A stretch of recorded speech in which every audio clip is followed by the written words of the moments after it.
Olá, pessoal, boa noite, sejam bem-vindos. Nós vamos falar de pessoas trans na educação. No seu artigo As Performances Geográficas de uma Travesti na Sala de Aula, a professora Sayonara Nogueira escreve: o processo de transição de gênero na sala de aula exigiu novas pedagogias. Agora, enquanto professora, saía de cena docente cartesiana e positivista para dar lugar a uma professora crítica com práticas libertadoras. E mais adiante, a abordagem do corpo como lugar é apresentada por Linda McDowell. Segundo ela, o corpo é um espaço em que o indivíduo se localiza. Os limites são mais ou menos permeáveis em relação aos outros corpos. Para nós falarmos desse tema, temos aqui a Sai. Tudo bem, Sai? Como vai? Oi, boa noite. Boa noite, seja A bem-vindo. todos e todes. Obrigada. Muito obrigado. Eu sou muito E a nossa velha analógica e tenho uns companheira, probleminhas com a internet. como todos, né?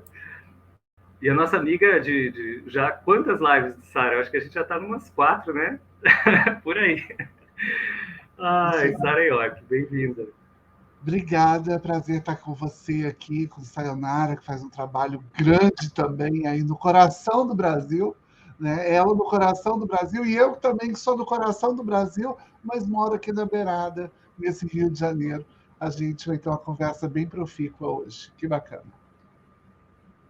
Muito obrigado. Bom, Sara, então peço que você comece apresentando, por favor. Eu sou a Sara Wagner York, sou ah, pessoa com deficiência, sou travesti, me auto-intitulei travesti da e na educação, exatamente porque o meu processo educacional foi todo feito como uma pessoa trans, né? Eu não transicionei tardiamente, ao contrário, eu acho que eu não me entendo de outra forma. As pessoas costumam dizer que elas são homem biologicamente masculino, né? Biologicamente feminino, eu sou biologicamente travesti. Então, eu acho que não me conheci de uma outra forma. E sou uma pessoa com deficiência, pai e avó. Não, você não ouviu errado. Pai e avó, ou seja, eu tenho um filho e também sou avó. E esse filho, ele é fruto de uma relação num período muito específico da minha vida, onde eu passei por uma igreja evangélica, né? Nesses preceitos aí que a gente conhece, né? E que são feitos. Sou professora do ensino superior e estou muito feliz em estar aqui com vocês hoje. Sou uma mulher com deficiência visual, como eu disse. Ao fundo tem uma estante com livros de verdade, não é nada de montagem. Tenho cabelo tingido de louro, uso brincos de argola prateados. Estou com uma camiseta branca, bem bacana, que eu coloquei aqui, falando dos 21 anos das ações afirmativas da UERJ, que é onde eu estudo trabalho. E é isso, sou cega do olho esquerdo e tenho baixa visão do olho direito, então uso telas super ampliadas para poder enxergá-los melhor. Além de apresentadora, né, Sara? Que legal. Além de apresentadora da TV 247, né? Tem um programa de travesti, considerada a primeira travesti a ancorar um programa de jornalismo no Brasil. Muito bom. Muito bem. Sayonara, por favor. Eu sou a Sayonara Nogueira, com quase 50 anos de idade, e vivia numa crise existencial muito grande por causa disso. Sou professora de geografia, sou travadrasta, minha enteada mora comigo desde os 5 anos de idade, tenho 13 anos de um relacionamento já. Trabalhei 16 anos na educação básica e atualmente eu estou como professora do ensino superior no curso de pedagogia, onde eu trabalho as metodologias de geografia, de história, de ciências, e venho trabalhando muito essa questão do corpo enquanto uma categoria espacial da geografia, né? O meu foco realmente é o espaço geográfico, né? Como que esse corpo transforma o espaço geográfico, como que esses corpos trans, essas professoras trans, travestis, elas vêm criando recursos pedagógicos dentro da sala de aula para permanência de outros corpos, não só LGBTs, né? Outros corpos dissidentes no ambiente escolar, que ainda é um ambiente extremamente hostil para a nossa população. Muito obrigado, parabéns, você tem um trabalho ótimo. Bom, vamos começar então. Eu vou contar um pouquinho da minha história, né? Uma coisa que eu não costumo fazer, mas não, acho que nesse caso vem ao caso. Eu fiz a PUC de Porto Alegre, né? E naquela época eu trouxe Michel Foucault. Ninguém sabia o que era Foucault nessa época na PUC. Era Heidegger, né? Até Heidegger. Então era uma coisa muito estranha falar de globalização dentro da filosofia, enfim, né? E misturar essas coisas todas. E hoje eu fico pensando que eu passei por um processo de exclusão. Que ano? Que ano? 2000, eu entrei no pós 2001. Então, era uma coisa assim, sabe, meio... Não havia nenhum professor de Foucault, eu tive a primeira disciplina com um professor que veio de fora. Então, foi uma coisa assim... Hoje eu percebo que passei por um processo de exclusão, no sentido que, né, eu não era nenhum italiano, não era nenhum alemão, e estava ali querendo falar assuntos diferentes. E isso, de certa forma, me tirou, né, do doutorado, não aceitaram o meu doutorado, e, portanto, eu não produzi nessa área da filosofia. Mas eu estou trazendo essa experiência para dizer que muitas crianças também devem ser tiradas da sala de aula e, portanto, não produzem, né, por ser quem são, né? Então, eu queria que vocês comentassem um pouquinho disso. Não sei se você quer começar, Sai, que você já trabalha com isso bastante tempo também, né? Você começa, Sara, ou eu? Tanto faz. Do jeito que você mandar, a gente está.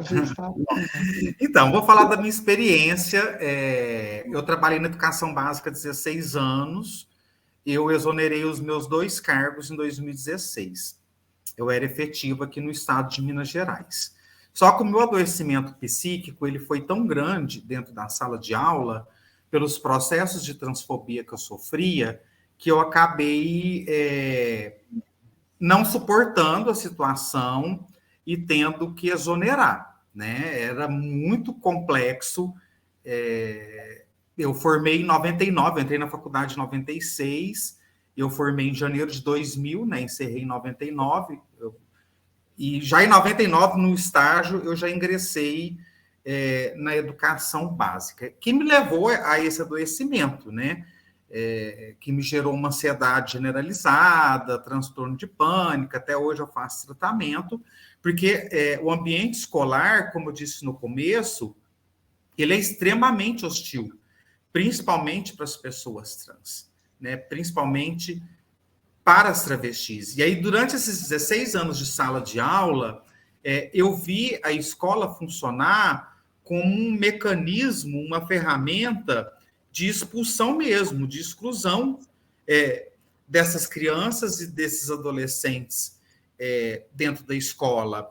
E a direção escolar, ela falava que eu era a ponta de lança dentro da escola, né? Porque aonde eu estava, havia uma matrícula muito grande de estudantes LGBTs, no geral, porque essas pessoas se sentiam acolhidas debaixo das minhas asas, como se eu fosse a galinha, né, com os pintinhos, protegendo eles dentro da escola. E isso era um processo muito difícil e muito árduo, né? Porque além de ser a professora de geografia, porque eu sou professora de geografia, eu sou especialista nesse conteúdo, nessa disciplina, né? Eu tinha que tomar conta desse contexto todo da diversidade dentro da escola de aula. Porque a universidade, lá no seu currículo, na sua grade curricular, ela não vai oferecer uma disciplina que vá trabalhar questões de gênero, de diversidade. O máximo que eles fazem é pautar através de uma semana acadêmica, uma palestra, que leva algum LGBT para falar. Não, a minha formação, eu não tive nenhuma nenhuma preparação para lidar com essa diversidade dentro da sala de aula. E eu não falo só de corpos LGBTs, eu tenho que falar também das pessoas com deficiências, as pessoas que têm um corpo gordo, as pessoas pretas. Todas essas pessoas estão sofrendo um mecanismo de exclusão dentro da escola. E era muito difícil isso, eu tomar conta da diversidade, não ser respeitada em relação à minha identidade de gênero, porque o fato de eu estar na sala de aula, na posição de poder, enquanto professora, não impediu que eu sofresse transfobia, né? E que levou também o meu processo de exclusão dentro do ambiente escolar. Aí eu já estou ensaiando agora, eu prestei um concurso, passei, né, dentro da educação básica, e eu estou nesse processo de ensaio, né, do meu retorno para a educação básica, né, como que vai ser? Porque a gente viveu 6 anos aí, né, do Michel Temer até o governo Bolsonaro, de uma política antigênero dentro da educação. E eu tinha muito medo disso, porque lá em 2016, no ensino médio, eu já escutava os meus alunos falar de Bolsonaro. Bolsonaro foi eleito em 2018, mas em 2016 eu já tinha alunos falando de Bolsonaro dentro da sala de aula, né, que me causava um constrangimento e pavor, medo mesmo dentro da sala de aula. E quando eu saio, né, a gente vê todo esse retrocesso em relação às políticas educacionais, né, que trata dessa abordagem, e aí eu acabo me excluindo desse processo também. Mas é muito difícil isso, né? Você vê os seus pares não conseguindo nem concluir a educação básica. Eu acho que... Sara, por favor, obrigado. Eu acho que eu fui mais ou menos sentindo de alguma forma, de um jeito meio que diferenciado, porque, ao contrário, acho que da maior parte das pessoas que se tornam docentes no Brasil, eu começo a minha carreira docente no campo das artes, né? Eu começo a dançar balé muito jovem, e o balé me leva... Depois eu vou dançar aeróbica, sou daquela época da aeróbica, né, tinham festivais de aeróbica, e eu estou falando dos anos 80, e aí eu vou para o balé, e no balé eu já começo, já muito jovem, assim, eu estou falando de 9, 10, 11, 12, depois sou colocada para fora de casa e continuo fazendo balé clássico e jazz. Então, com 16, eu já estava dançando. Eu já dançava e dançava profissionalmente, dava aula de dança. Então, quando eu começo a dar aula de dança, foi assim, um pulo para poder ir para o teatro. E aí já trabalhar com teatro, que era um lugar muito mais livre, né? Que permite muitas experiências. Fui sentindo isso de um modo do teatro, do jazz, né, do balé, fui sentindo isso de outras formas, não como especificamente sendo da educação, mas senti que tinha uma coisa muito estranha quando, por exemplo, eu participei de processos, fazia alguns trabalhos, e quando eu era lida como trans, eu já perdi aquele trabalho. Quando eu coreografei o Meu Guri, que é um espetáculo do Chico Buarque, com voz de Elza Soares, em 1997, eu ganho um prêmio de melhor espetáculo teatral do Brasil.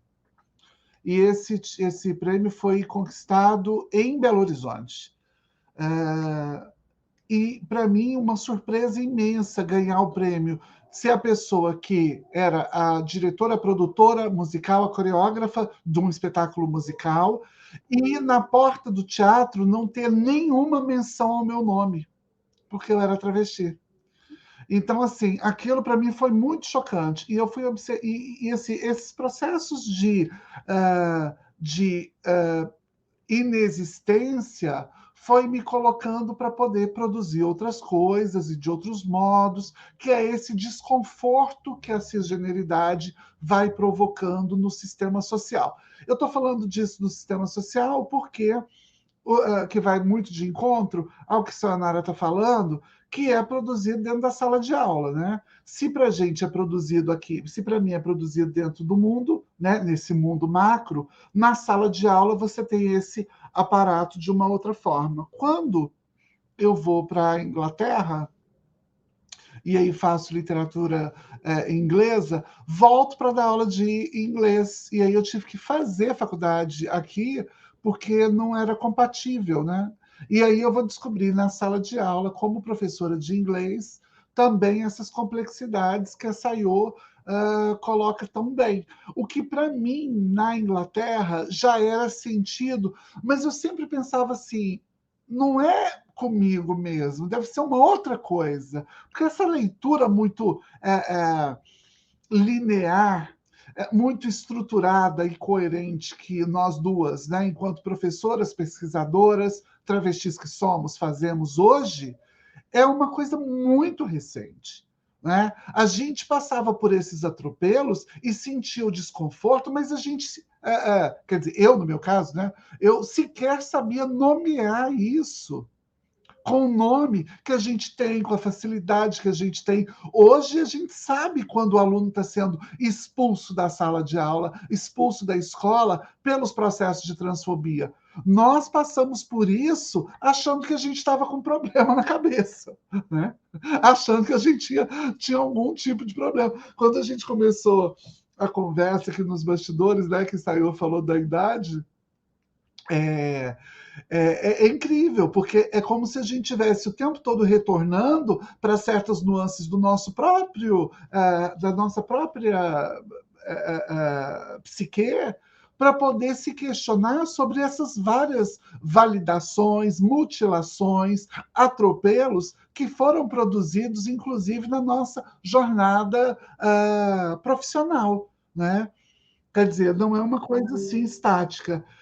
Então, quando eu estou na aula de inglês, por exemplo, quando professora de inglês, eu nunca sabia se estavam rindo de mim porque eu era travesti, porque eu era estranha, né? E eu era estranha desde sempre, ou se é porque eu era estrábica, se é porque meu olho era torto. Então, os alunos ficavam assim, professor, é comigo ou é com ele que você está falando?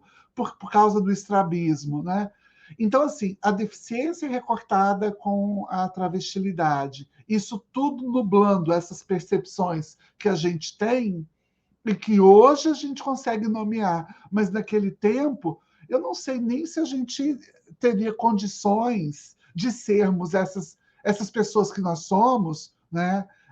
Sayô, ela lidera frentes em nível América Latina. Então, essa mulher ela senta com grandes lideranças da América Latina para poder falar sobre vários temas. Eu não sei se a gente teria essa estrutura que nós temos para poder falar disso, para poder trazer esses assuntos, se nós fôssemos as pessoas que tivessem condição cognitiva de perceber o quanto nós fomos violentadas ao longo de nossas vidas e nesses tempos iniciais, né? Mesmo assim, atingindo, né, fazendo tudo isso. Bom, eu queria colocar uma coisa, eu vi uma vez, uma apresentação, uma fala da Bell Hooks, e ela fala que se inspirou em Paulo Freire, né, porque ela fala muito do heteropatriarcado supremacista branco, né, e o Paulo Freire teria inspirado ela em ensinar não só pelos livros que você leu, mas também pelo seu estar no mundo, né. Eu achei muito, muito interessante essa colocação. E isso tem a ver um pouco, eu acho, com o trabalho da Sayonara, né, e com da Sara também, claro, que é transformar as vivências, né, em reflexão, enfim, em mais produção de conhecimento.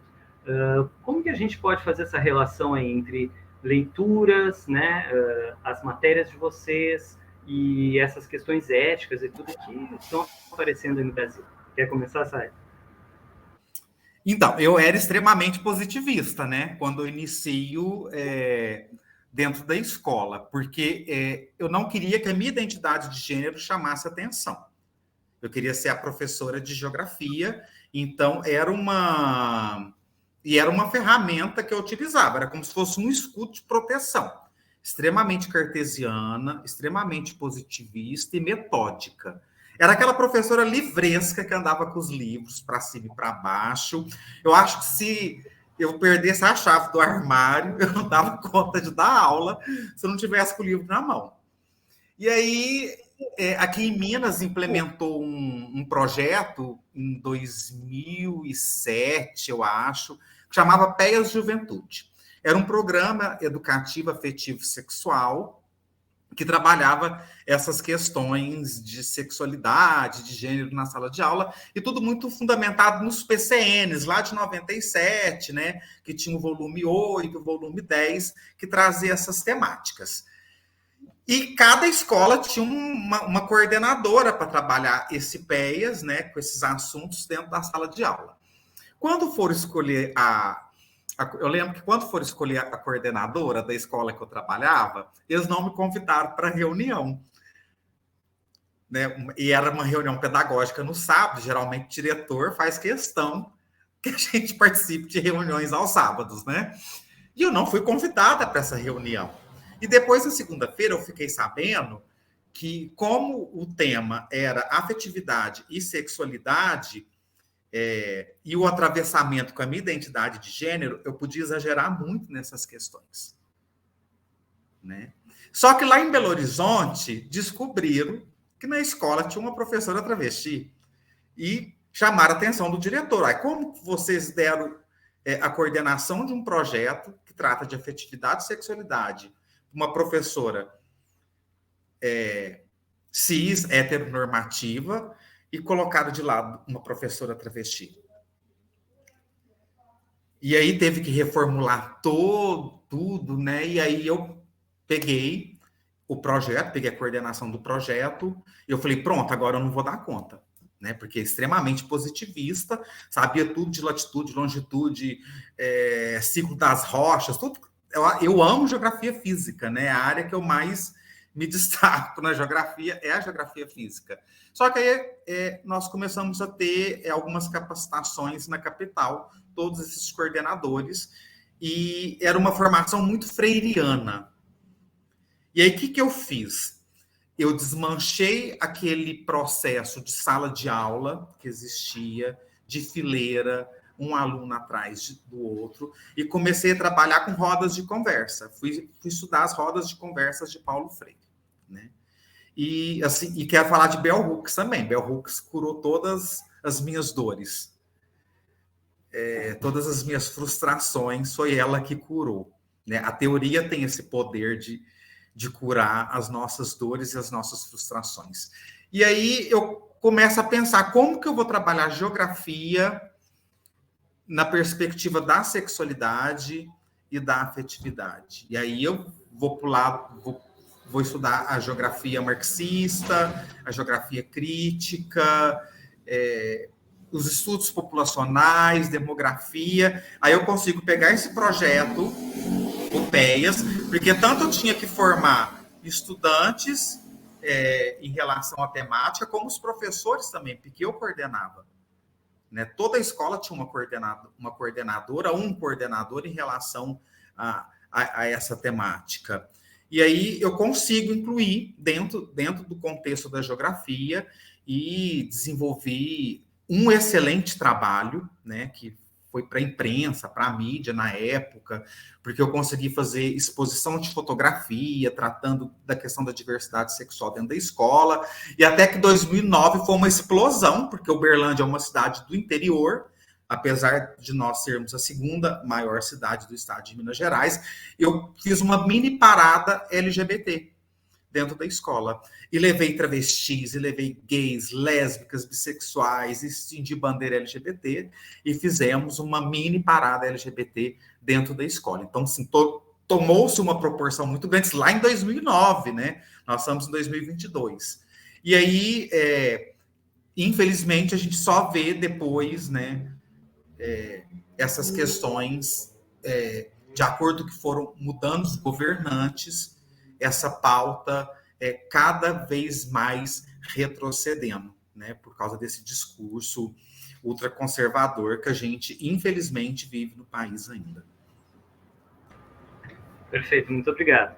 Sara, você também, né, tá sempre em busca de teorias e sempre trazendo outros pesquisadores, outras pesquisadoras. Fala um pouquinho para a gente, por favor. Então, enquanto o Sayô estava fazendo essa coisa bonita aí de aprender o positivismo, estava lá, não, eu já tinha aprendido, estava aplicando o positivismo, eu estava desesperada dentro do salão de beleza, tentando ganhar bastante dinheiro para poder correr atrás de um filho que eu tinha que achar. E aí isso me tomou boa parte do meu tempo, e foi isso que acabou me levando a ser moradora de rua, né? E aí eu passo a ser uma pessoa em situação de rua e de extrema vulnerabilidade, onde eu conheço, assim, aí eu vou conhecer as mazelas mesmo do sistema excludente no seu mais alto e mais elevado nível, né? Que era uma coisa que eu não estava. Acho que ninguém está preparado, mas acho que uma pessoa trans que nasceu em berço de ouro, né? Eu nasci numa família rica, que tinha latifúndio, né? Meu pai, meus pais tinham 3 fazendas, né? E de repente com 12 eu sou colocada para fora de casa. Depois consigo organizar minha vida. Quando minha vida está mais ou menos organizada, eu perco meu filho. E eu perco meu filho exatamente pela promoção da mesma igreja que fez com que eu tivesse esse filho, né? Então, o pastor, o mesmo pastor que incentivava, ele é o pastor que vai dizer que meu filho era o filho do diabo, então eu estava expulso da igreja. Essas coisas que a gente vai vivendo muito na prática, e que talvez ali a princípio você não tem uma noção muito exata do que você está falando, de como isso acontece, mas que, de acordo com a nossa caminhada, a gente vai aprendendo que o porquê que a gente quer uma escola como nós defendemos, né? Quando a gente defende essa escola, que é uma escola que problematiza os sujeitos, que tem uma pegada freiriana, que trabalha com dinâmicas da interseccionalidade. A gente está falando de uma escola que minimamente dê conta de transformar pessoas que são potencialmente reféns do próprio Estado em cidadãos que sejam capazes de assegurar a sua própria autonomia, né? E é esse o grande trabalho que a gente fica tentando promover. Então, assim, trazer a história dessas 2 travestis, né, nessa conversa, principalmente no mês da visibilidade trans, que é o mês que abre todas as conversas de todo o ano, né? O primeiro mês é o mês que a gente vai discutir trans, a gente já começa com essa pesada na porta, porque logo na sequência a gente tem as outras datas, né? Temos as pessoas, a sigla inteira vai aparecer logo mais adiante, mas a gente fala aqui com muita especificidade sobre pessoas trans e travestis, porque ainda é esse corpo marcado, é essa bunda fora da estrutura, é essa cintura que está diferente, ou ela está de mais, ou ela está de menos, ou ela é fina demais, ou ela é grossa demais, ou ela é barriguda demais, ou ela é sem barriga demais, ou a costela apareceu demais, ou apareceu de menos, ou a testa é muito grande, ou a testa é muito pequena. São essas exatidões, né, do próprio corpo humano que vão encarar um sistema que oportunizou a retirada de gente como eu, como Sayonara e como tantas professoras, né? Porque aqui nós somos uma amostragem, né? Nós somos 2. Você teve a sorte de trazer 2 professoras, né, de educação, de ensino fundamental, e que, por coincidência, também estão no ensino superior. Mas nós somos a representação de muitas professoras que foram adoecidas dentro dos seus próprios trabalhos, que foram se colocadas como muito infringindo regras e normas por simplesmente estarem lá falando: oi, calma lá, peraí, eu tô aqui, né? Que é isso que talvez no final você trouxe Bell Hooks. Bell Hooks vai dizer, né? De que adianta a escola se ela te dá tantos aparatos, né, para você pensar tantas coisas no mundo, mas se ela não te habilita para poder estar no mundo, né? Essa é a grande função da escola, é te colocar instrumentalizado ou minimamente, né, com elementos que possam garantir o mínimo de cidadanidade, eu gosto dessa palavra, que é do Alexandre Franz, nas instâncias sociais, né? Não adianta você produzir escola para eu aprender, como disse a Sayô, as coordenadas, né, de latitude e longitude. Não vou andar de avião, não sei programar meu radar para poder chegar lá, né? O máximo que eu posso ter é um Google que vai me ajudar aqui a chegar onde eu quiser, né? Então, assim, é essa escola que talvez ela sempre tenha precisado de gente que complexificasse a sua estada no mundo e que talvez não tenha achado os elementos necessários para trazer como nós trazemos. E a gente traz isso brincando, né? Porque nessa conversa aqui, a gente não está trazendo o suprassumo dos nossos aprendizados, a gente está trazendo aqui assim, né, aquela é o nosso arroz com feijão aqui, né? Se é que a gente pode chamar assim. Muito bem. Bom, vamos falar um pouquinho da educação sexual como um direito, né? Bom, está sendo interessante para mim ler alguns materiais sobre nazismo, sobre fascismo, e eu encontro ali, né, que, por exemplo, a mulher ela tem que reproduzir a raça branca, então, por isso, né, existe uma hierarquia de gênero, a mulher não pode escolher muito, e claro que dentro dessa hierarquia de gênero, o homem é superior e querer ser mulher, entre aspas, né, é um pecado, né? Então, estamos falando de mudar aí preconceitos hereditários, né, que também há séculos, e que estão aparecendo cada vez mais grupos de ódio, né? Esses tempos nós estávamos fazendo sobre comédias de Shakespeare, um estudo, e entraram 2 neonazistas dentro do nosso grupo, né? Então, ou seja, é um ataque também ao pensamento, né? Queria que vocês falassem isso, a importância dessa educação sexual como direito, né? Realmente dessa reflexão sobre o que é identidade, o que é gênero, o que é biologia. Sai, você quer comentar alguma coisa?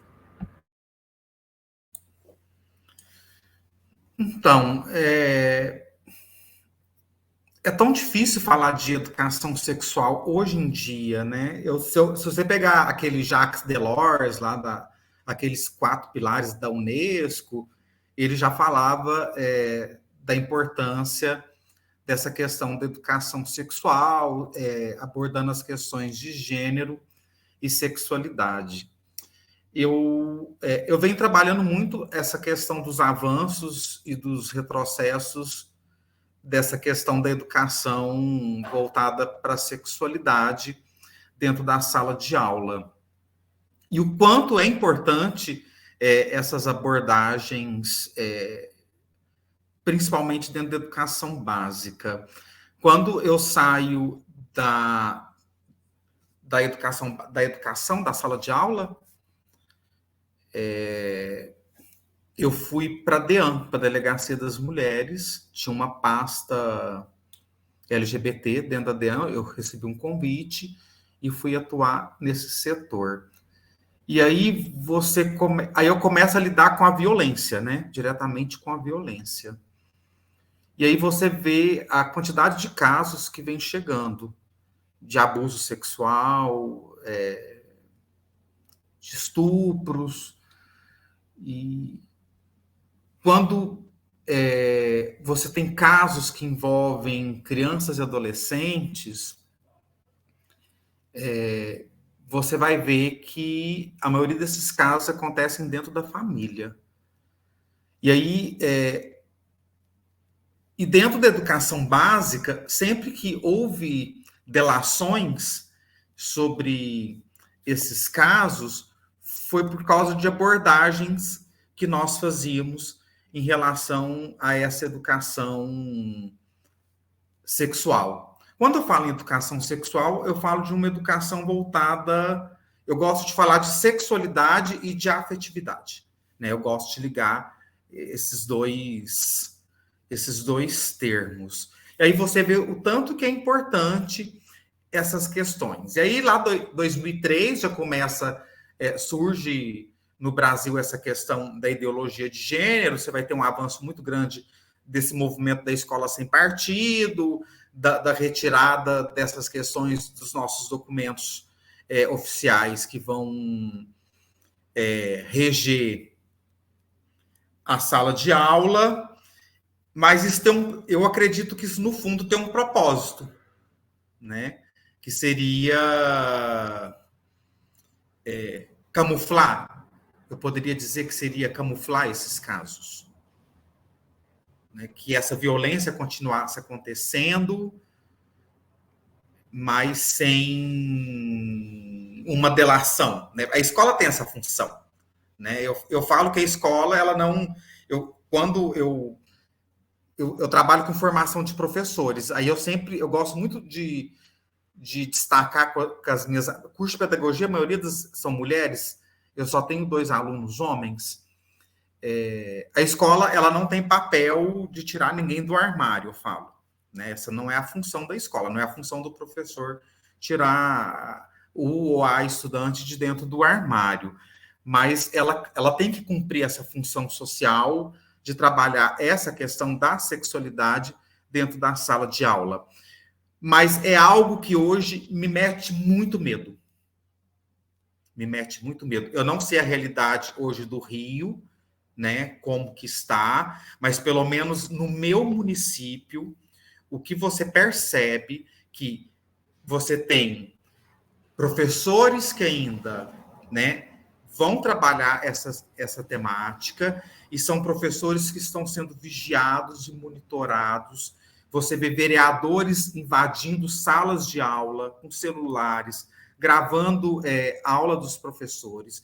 Isso é uma falta de respeito muito grande com a docência, né? A gente já é uma categoria profissional tão sofrida, já tem um piso salarial tão baixo, a gente tem que dobrar turno, né? Trabalha 1, 2, 3 turnos para poder dar conta do mínimo, né? Do básico, né?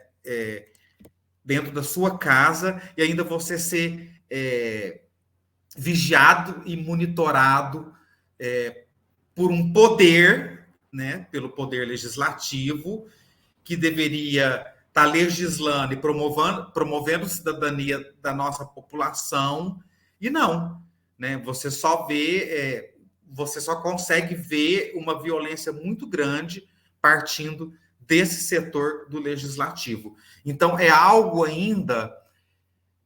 acho que a gente ainda está meio traumatizada com esse governo que nós passamos aí desde o Temer, e é algo que realmente é algo que ainda me causa uma estranheza muito grande, né? Lá desde 2014, quando começa a retirar do Plano Nacional de Educação e começa aquele movimento da retirada dos planos estaduais e municipais dessas questões, então, sim, é algo que me remete ao temor, ao medo mesmo. Como eu trabalho com formação de professores, no curso, na educação superior, eu não tenho essa complexidade, eu não tenho essa problemática, mas aí eu tenho que pensar naqueles docentes, né, que estão dentro da educação básica, né? E a sayonara que está voltando agora, a partir desse ano, para a educação básica. Como que vai ser? Se eu tive uma abertura no passado para trabalhar, e mesmo assim eu adoeci psiquicamente dentro da sala de aula, e agora, como que vai ser esse retorno? Como que eu vou abordar essas temáticas? Vou voltar a ser a professora positivista? Não, lógico que não, né? Mas como que vai ser essa abordagem diante de todo esse cenário que a gente vive hoje, né? A gente fala, é tempo de esperançar, a democracia venceu, mas a gente tem que pensar também, né, que ainda existe um movimento conservador muito grande dentro do país. A minha cidade, a porta do quartel está lotada até hoje. das pessoas fazendo micareta em prol do Bolsonaro. Então, como que vai ser isso? Né? Como que é esse corpo travesti voltando para a sala de aula? Eu tinha saúde, eu era nova nos anos 2000, em 99, no início dos anos 2000. Hoje eu estou com quase 50 anos de idade. Né? Como que o Rivotril que eu tomo vai dar suporte para suportar tudo isso? Bom, eu acho que eu vou pegar um outro caminho aqui. Acho que Sayô falou coisas muito pertinentes, mas eu quero mostrar um livro aqui. Esse livro aqui é da Emily Martin, chama Mulher no Corpo. É um livro que foi produzido, não sei se está a melhor forma de ver, talvez se você colocar de modo ampliado, talvez fique mais fácil de ver. Então, esse livro aqui chama Mulher no Corpo e é da Emily Martin. Esse livro ele é o suprassumo do conhecimento de 1992 e ele aparece no mundo justamente ali no mesmo período que Desfazendo o Gênero, da Judith Butler, né? E é genuinamente brasileiro, produzido pelo CLAM, pelo Centro Latino-Americano de Sexualidades, né? Pelo IMS, Instituto de Medicina Social aqui da nossa UERJ. É um dos livros mais avançados daquele momento, daquele tempo. Enquanto a Judith Butler estava pensando nos problemas de gênero, nessa construção a partir do giro linguístico, né? Ela pensava sobre a construção dos sujeitos a partir da performatividade. Aqui no Brasil, a gente produzia um livro que falava de A Mulher do Corpo. Esse livro ele é muito interessante, porque ele todo é permeado por imagens que explicam o que é uma mulher. Então, aqui a mulher, né, os ovários, o útero. Aí, ali mais adiante, a gente tem... Vou mostrar para vocês, porque a gente está falando de 1992, com uma reedição. Isso que vocês estão vendo é a reedição de 2006. Ou seja, super moderno. Aqui, mostrando a espinha dorsal, né, da mulher. Por que é tão diferenciada do homem? Essa espinha dorsal.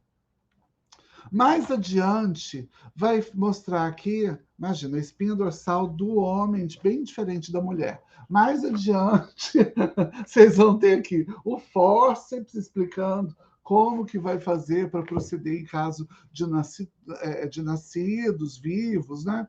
Ou não. E mais um pouquinho lá para frente, uma lista completa de sintomas que acomete mulheres, que eles dizem aqui que são sintomas pré-menstruais. E aí tem epilepsia, tontura, aumento de peso, seio dolorido, inchaço, sonolência, coisa de mulher, porque o livro chama A Mulher no Corpo. Esse é um livro de 2006. Então, imagine que o Brasil vai produzir, em 2018, uma das legislações mais contemporâneas, mais inovadoras, mais poderosas em nível de compreensão mundial sobre o ser humano. E o Brasil promove isso com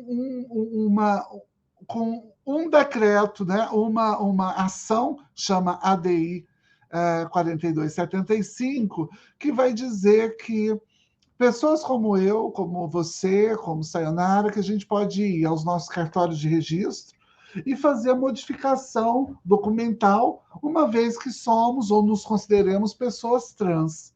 Não importa se você colocou um mega hair, se pintou o cabelo de verde, ou se você está usando um óculos igual ao meu. Você tem esse direito. Quando o Brasil promove essa virada de chave a partir de uma decisão do Supremo, ele fala que mulheres no Brasil podem ter útero, podem não ter útero, podem ter pênis, podem não ter pênis, podem ter vagina, pode até ter alguma coisa que se semelhe com pênis ou vagina, pode ocupar um corpo intersexo, pode ter um cromossomo diferente, uma estrutura diferenciada. E a gente está falando de pouco mais de 20 anos. É muito pouco tempo em matéria de história para que a sociedade conceba com o avanço e com a dor de tantas pessoas que se foram. É claro que as nossas vidas são marcadas por essa ignorância e por essa falta de compreensão do mundo. Mas quando eu mostrei aqui o que mulheres sentem, a coluna vertebral de uma mulher mostrando como as terminações. Isso nem existe. Né?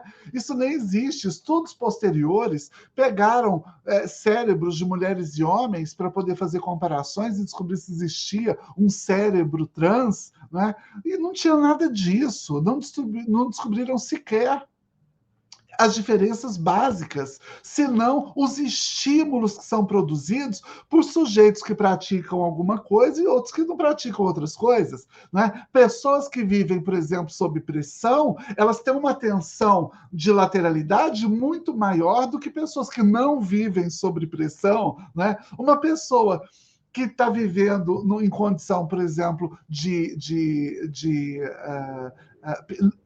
na periferia do Rio de Janeiro, ela está muito mais atenta aos perigos da sociedade do que uma pessoa que mora, por exemplo, como eu, no interior do Rio, onde tem um outro centro metropolitano, de uma outra forma, né, de alguém. Então, eu estou mostrando isso porque isso aqui é ciência. Isso aqui é considerado ciência. Isso aqui é uma ciência de um determinado período histórico. O que talvez o mundo não entendeu é que a chave histórica foi mudada em 2018 e ela foi agudizada a partir da pandemia. Porque até a pandemia, eu conhecia Sayonara mais ou menos. Sayonara achava que sabia quem era Sara. A gente achava que sabia. Ah, parece que tem uma tal de uma travesti lá no Nordeste, tem outra lá no Pará. A gente não tinha muita coisa. Cada uma era estrela da sua cena. De repente veio a pandemia. E com a pandemia, a gente foi convivendo e vendo. E aí eu descobri que Sayonara era professora e eu também era professora. E a outra trabalhava. É claro que eu estou usando aqui de alegoria para mostrar como essas redes foram emergiram em 2020, 2021. Porque o que a cisgeneridade talvez não estivesse preparada era justamente para que nós nos encontrássemos. E uma vez que nós nos encontrássemos, a gente ia produzir mudanças em tantos lugares que seria impossível voltar atrás. A mesma mudança que as mulheres pretas têm promovido no mundo, e no mundo, quando eu falo mundo, no mundo da ciência, no mundo social, no mundo do trabalho, nos mundos, né?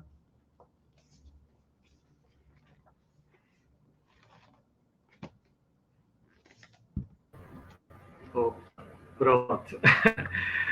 Bom, maravilhoso ouvir vocês. Queria que agora a gente encerrasse falando um pouquinho dessas associações, justamente, né? Então, quando as pessoas começam a pensar juntas, produzir juntas e cobrar também juntas, né?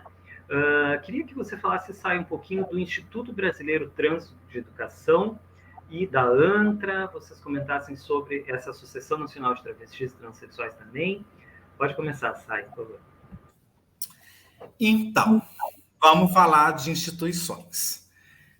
É engraçado, eu gostei muito do que a Sara falou agora atrás. E aí ela falou de coisas do passado que eu fiquei pensando aqui. A Sayonara, quando entra na sala de aula, eu não conseguia me identificar como travesti. Eu estou no interior, né? E eu ia para as baladas e a gente se tratava enquanto bonecas. E eu me lia como transformista. Olha que interessante. Né? E depois a gente vai lidando com as nomenclaturas, né? E não, eu sou uma travesti, né? E eu fico pensando, nossa, transformista, por quê?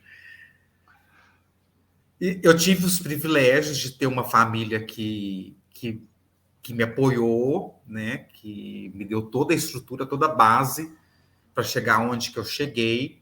Mas era engraçado que em casa eu era chamada de macho fêmea.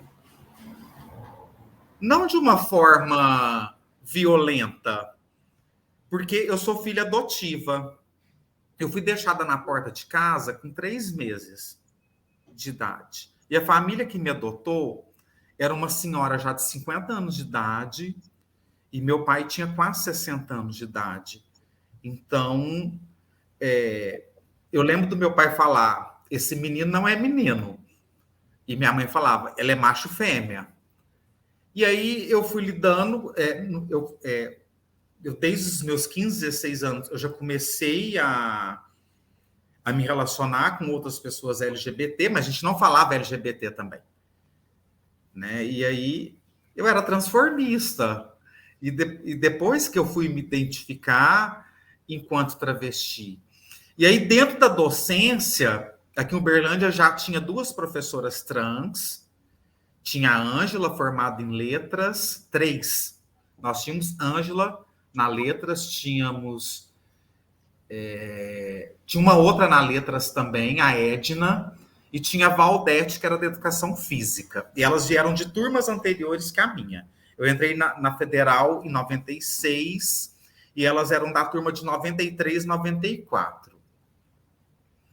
Só que quando eu entro para a docência, em 99, a Ângela já tinha saído da docência. Ela ficou 5 anos, saiu e foi para a Itália trabalhar enquanto trabalhadora sexual, porque ela não... A sala de aula fez esse movimento de expulsão do corpo dela. Uhum. A Valdete virou vendedora de roupa.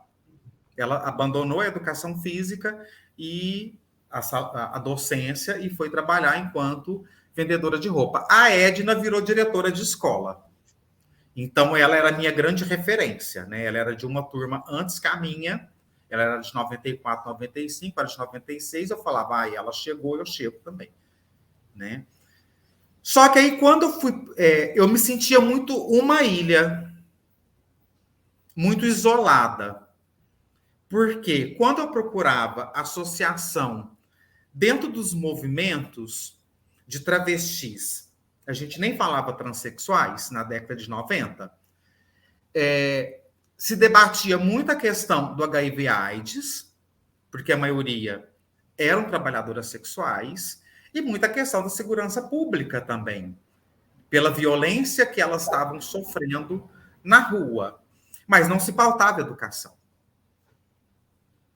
Então, eu me sentia muito ilhada, isolada.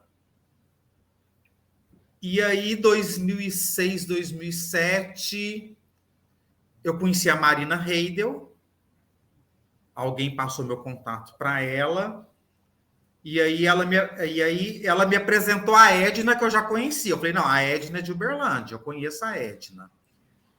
E encontrei mais a Laís Cantelli, mais 2, 3 professoras travestis. E aí eu não consigo. E a Marina, na verdade, foi Marina que fundou a Rede Transeduc Brasil, que depois se transformou em BTE, mas eu vejo como uma rede de apoio. Eu não consigo ver IBTE enquanto ANTRA, enquanto Rede Trans Brasil, enquanto IBRAT, que são redes nacionais, né, de pessoas trans. A gente tem um grupo, né, de professoras que estão em efetivo exercício da docência, e a gente ali é mais um grupo de apoio. Né? Eu sofri transfobia, eu tenho um aluno que está sofrendo transfobia, né? Como que eu posso resolver isso? Como que eu posso atuar em relação a essa questão? Vamos trocar um plano de aula. Eu tenho um plano de aula da Sara guardado aqui comigo até hoje, que ela montou para mim, de como trabalhar a diversidade sexual na aula de inglês, com letra de música, com tudo. Então, eu acho que esse é o papel do IBTE, é trabalhar a formação de professores. Não de professoras trans, professoras travestis. A gente sabe lidar na sala de aula com essas questões. A gente sabe, né, pela nossa própria vivência, nossa própria experiência, nosso próprio corpo, né, que está transitando ali na sala de aula, a gente sabe fazer esses manejos, né? Mas eu acho que a nossa premissa básica dentro do IBTE é trabalhar a formação de professores, e é o que eu venho fazendo. O ano que passou, nós trabalhamos um curso de extensão aqui na Universidade Federal de Uberlândia.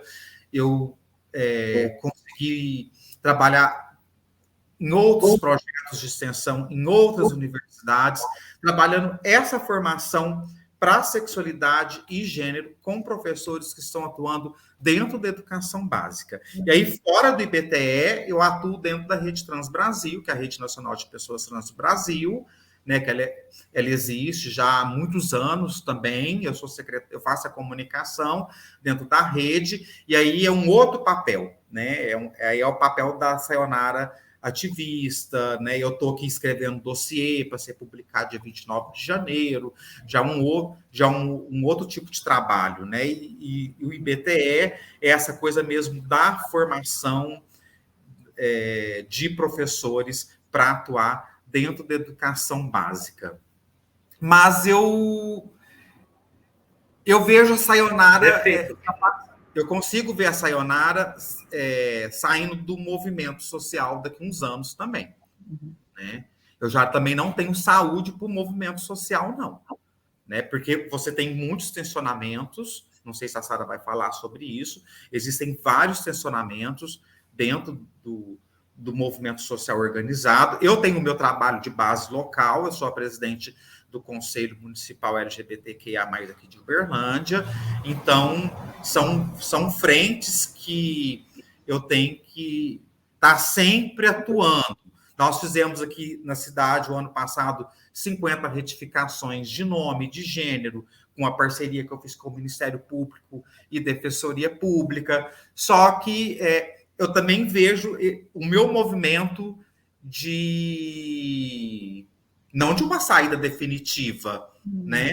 Mas eu vejo esse movimento meu também de um recuo também do movimento social organizado. Porque eu tenho uma vida, né? Eu tenho uma vida privada, uma vida particular. Eu tenho um marido que me cobra, né? Que nós éramos fazer uma live amanhã, ao vivo. Ele falou, não, você está de férias, vamos viajar. Aí eu tive que ir atrás de você e falar assim, pelo amor de Deus, vamos fazer na sexta-feira. Então, há essas cobranças. Então, hoje eu comprei um rancho para mim. Então, eu vejo a Sayonara rural daqui uns...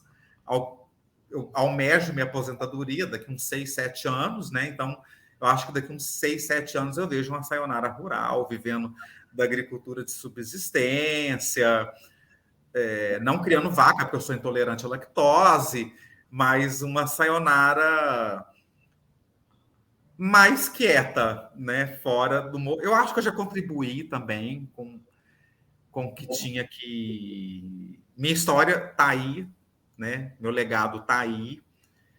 E eu acho que a minha contribuição já foi deixada. Eu acho muito bom. Eu acho que eu vou assim, tentar fazer um caminho próximo. Assim. Eu não me conheço fora da militância. Assim. A Sayô falou que ela se reconheceu transformista e foi ficando com essa palavra na cabeça, né? E aí foi passando. É interessante pensar isso, né? Quando eu falo assim que eu sou travesti biológica, é porque eu acho que assim, eu tinha 12 anos de idade e comprei uma Melissa. Eu pedi dinheiro para o meu pai para comprar um sapato, um tênis. Aí ele foi e me deu dinheiro. E eu comprei uma Melissinha de salto, daquela de salto da Anabela. Aí, no dia de Natal, eu ganhei um helicóptero que voava sem fio. Imagina, eu tinha 12 anos e ganhei um helicóptero. Você ter noção assim, de dinheiro que a minha família, né, que a família tinha. Isso foi em dezembro. Dias depois do Natal, acho que foi entre o Natal e o Réveillon, eu coloquei a Melicinha no pé. E meu pai falou assim, o que é isso no seu pé? Eu falei, meus amigos da escola todos estão usando.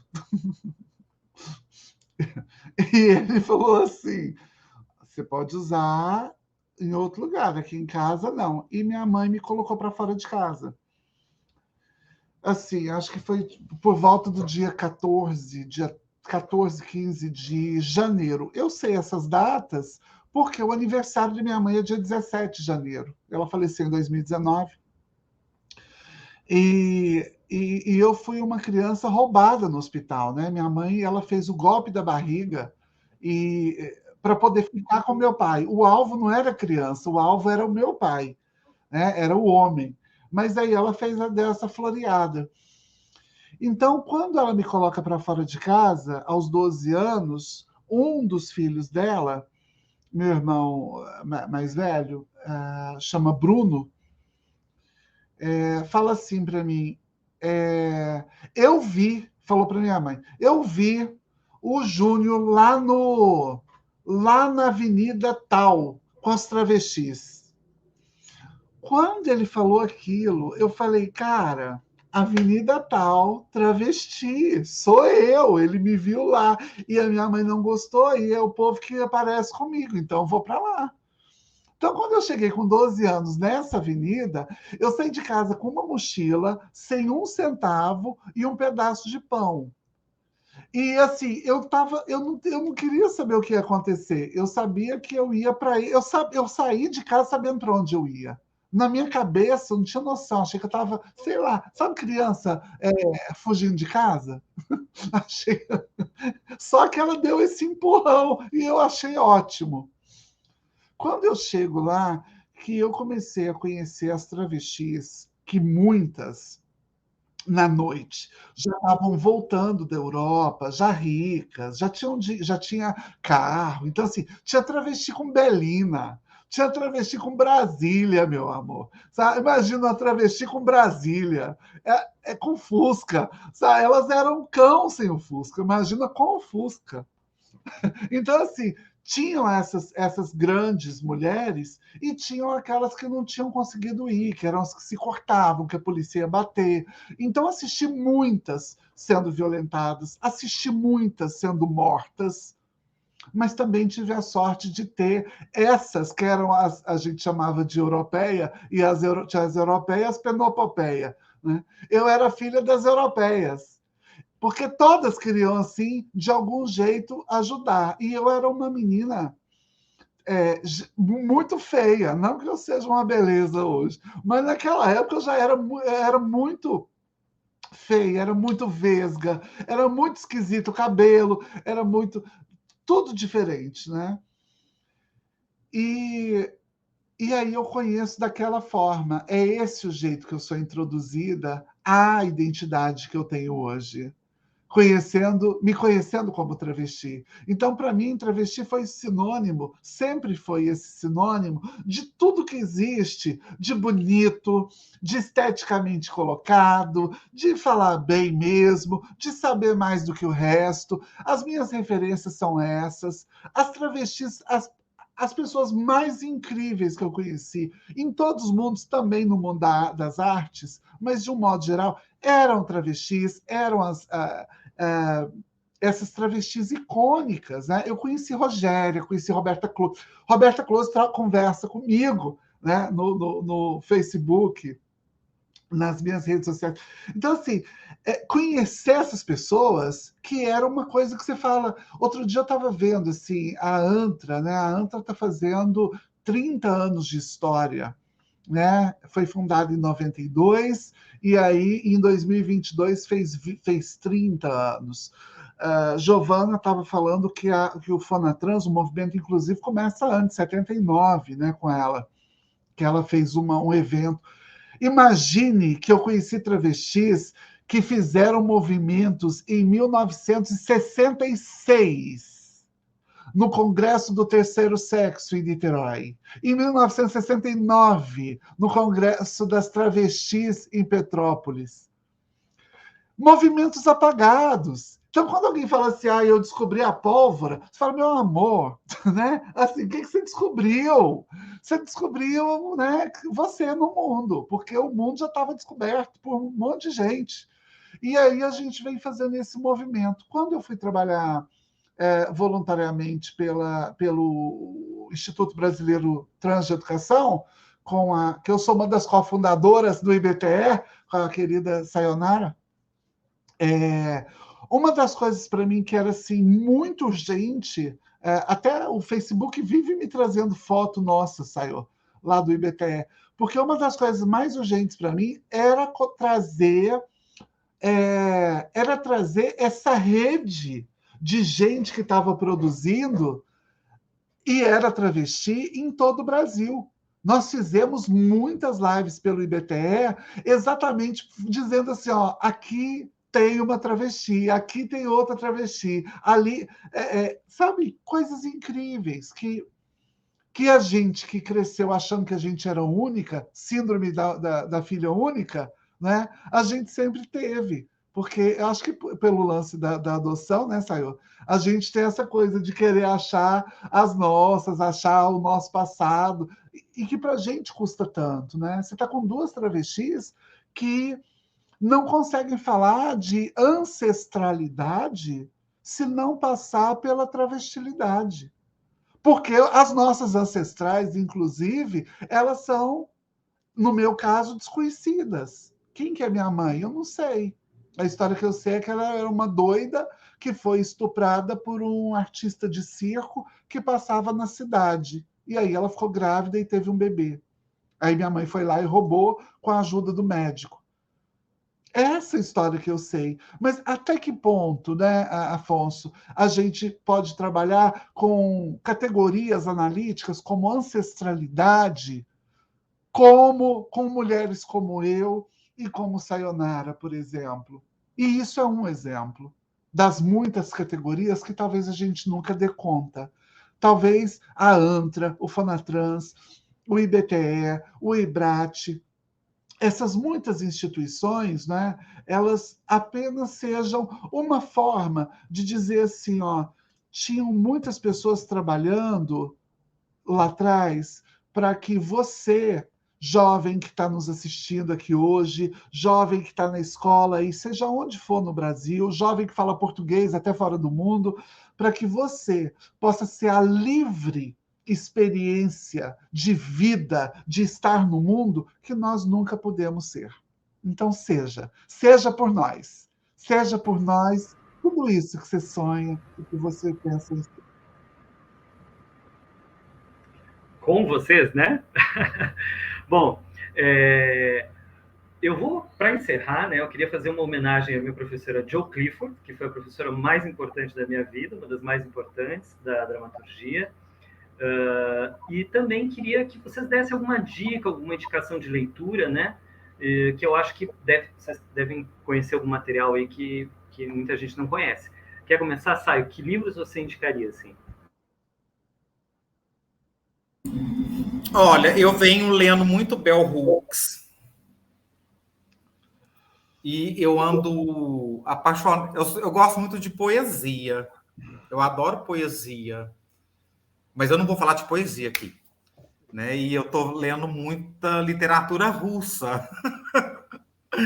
Eu ando apaixonada pela literatura russa, nas minhas crises existenciais, escutando Lana Del Rey, coisa, né, de travesti velha. Mas assim, geral, eu tô nos meus diálogos nas universidades, eu venho falando muito de Bell Hooks. Então, não vou falar um livro específico dela, mas o que eu indico hoje de leitura, principalmente para quem está em sala de aula, para fazer uma desconstrução total, hoje, para mim, é Bell Hooks. Eu vou indicar esse povo aqui, ó. Isso aqui tudo é travesti, escrevendo. Então a gente tem Letícia Lanz, Sofia Fávero, Viviane Vergueiro, Letícia Carolina, Judith Butler, Paulo Preciado, aquilo ali tudo, eu acho que é o nosso beabá que a gente indica. Fora isso, eu acho que eu gosto muito, mas que Sayô já indicou, o meu está todo grifado aqui. O meu também tá. A gente vai fazendo isso para poder... E leiam Sara. Sara é maravilhosa. Eu leio todos os artigos dela. Aí, ó. Pois é, tem que escrever um para Redoc esse mês, hein? O meu projeto de mestrado, eu só referencio autoras trans e tem Sara de cabo a rabo. Eita, é É isso. porque eu fico mais no interior, eu gosto de ficar quietinha, porque mineiro come quieto. É desse jeito. Saiu, está se referenciada na minha dissertação também, tem mais essa. E aqui, Patricia Hill Collins, né? Que eu acho que é bem bacana, é o livro novo dela. Eu que fiz o lançamento, eu fui convidada pelo pessoal da Boitempo para poder falar sobre o livro, então fui lá e fiz o Bem Mais Que Ideias, a interseccionalidade como teoria social crítica, um livro mega interessante e que ajuda a gente a pensar uma série de coisas. Eu estou bem envolvida com as coisas do meu programa. Então, estou aqui mostrando o livro da Paula Sibila, que é o Show do Eu, que agora eu quero saber o que eu estou fazendo lá naquele programa meu. Quero saber, Sayô, será que eu estou fazendo aquele programa que chama Programa de Travesti para eu ficar famosa e alimentar meu ego, ou eu estou fazendo realmente por amor à causa? E isso tem sido uma pergunta minha comigo mesma. E aí, Afonso, peço para você mostrar minhas redes sociais, porque quem puder acessar tudo que eu mostrei aqui, geralmente tem um briefing, meus livros também, os meus mesmo, estão gratuitamente disponíveis nas minhas redes sociais. Vamos colocar tudo na descrição aqui. Meninas, foi um prazer, vocês são ótimas, super estudiosas, parabéns. E espero que a gente se encontre outras vezes aí. Agradeço muito a vocês e a todos que vão assistir. Esse programa foi gravado, então perguntas vocês podem deixar aqui embaixo nos comentários e a gente responder. Sara, Sai, uma boa noite. Obrigada. Beijo, vó! Com vocês. Beijo, Afonso. Um grande beijo. Sara. Beijo, Me leva pro Rio.